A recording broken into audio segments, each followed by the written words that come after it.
moderasi dengan radikalisme. Aneh, orang jatuh bukannya ngebantuin malah nggak ada bahas radikalisme. Tapi dia nggak salah tau guys. Kalian mau tahu kenapa? Makanya simak video berikut ini. Tahu gak sih agama lo sebenarnya salah dan boleh. Maksudnya, agamamu itu yang salah, bukan agamaku. Kok malah nyalain agama gue balik? Kenapa nih ribet-ribet?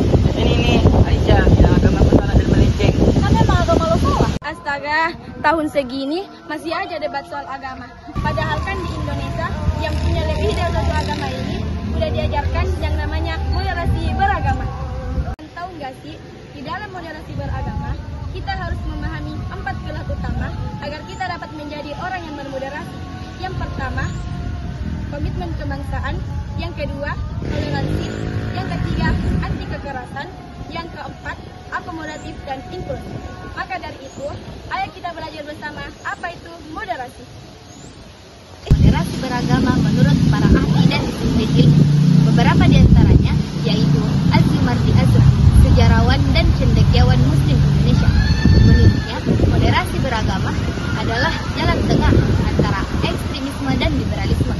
Dan menurut Quraisy Shihab, moderasi beragama adalah wasat atau sikap tengah-tengah yang diajarkan dalam Islam. Sedangkan menurut Jonathan A. Brown, ahli hadis dan studi Islam, moderasi adalah kembali kepada tradisi awal, yaitu wasatiyah atau sikap pertengahan. Adapun dalil yang berkaitan dengan materi moderasi beragama terdapat dalam Quran surah Al-Baqarah ayat 143 yang berbunyi, wa kadzalika ja'alnakum ummatan wasatan litakunu syuhada 'alan nas wa yakuna ar-rasulu 'alaikum syahid, yang artinya, dan demikian pula kami telah menjadikan umat Islam umat yang wasata, adil dan pilihan agar kamu menjadi saksi atas perbuatan manusia dan agar Rasul Muhammad menjadi saksi atas perbuatan kamu. Quran surah Al-Baqarah ayat 143. Moderasi beragama adil dan berimbang. Bagaimana konten dan penerapan dalam moderasi beragama? Ada 4 poin. 1. Komitmen kebangsaan. Menghargai dan menjiwai identitas nasional, menghargai dan menindaklanjuti perjuangan para pahlawan, dan mengutamakan kepentingan bangsa di atas kepentingan pribadi dan golongan, dan berpartisipasi aktif dalam upaya mewujudkan integrasi nasional. Poin kedua, toleransi.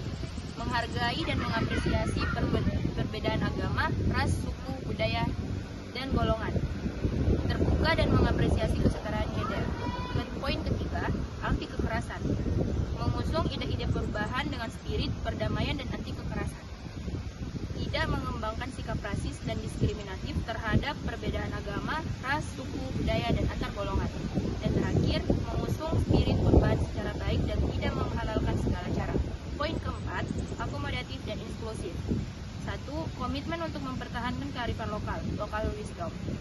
Dan komitmen untuk menyempurnakan diri dengan mengadopsi ide-ide baru yang positif. Dan terakhir, terbuka dan apresiatif terhadap amalia keagamaan yang berbeda. Nah, itu tadi penjelasan tentang sikap moderasi beragama. Kalian pasti bingung kan, kok moderasi beragama yang dibahas padahal di awal harusnya tentang hati-hati terhadap radikalisme. Sebenarnya dua hal tersebut saling bersangkutan tahu. Karena itu kita harus menjadi orang yang bermoderat agar tidak terpapar oleh radikalisme. Maka dari itu,